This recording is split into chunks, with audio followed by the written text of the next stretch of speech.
पंतप्रधान नरेंद्र मोदी आणि हवाई दल प्रमुख ए.पी. सिंह यांच्यामध्ये एक महत्त्वाची बैठक पार पडलेली आहे। पंतप्रधान नरेंद्र मोदींनी हवाई दलाच्या तयारीचा या बैठकीतून आढावा घेतलाय। भारत पाकवर मोठी कारवाई करण्याच्या तयारीत असल्याची शक्यता आहे। पंतप्रधान नरेंद्र मोदी आणि हवाई दल प्रमुख air chief marshal AP. Singh यांच्यात महत्त्वाची बैठक झाली आहे। पंतप्रधानांच्या निवासस्थानी झालेल्या या बैठकीत फक्त पंतप्रधान मोदी आणि हवाई दल प्रमुख ए.पी. सिंग हे दोघंच उपस्थित होते। या बैठकीत पंतप्रधान मोदींनी हवाई दलाच्या तयारीचा आढावा घेतलाय।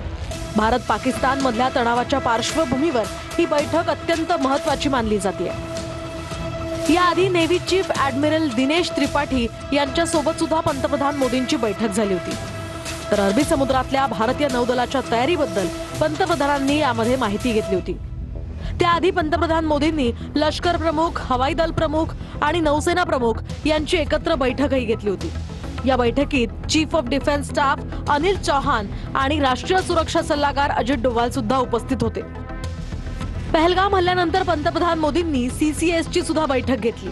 या बैठकीत पंतप्रधानांनी तिन्ही सैन्य दलांना कारवाई करण्याचं स्वातंत्र्य दिलं।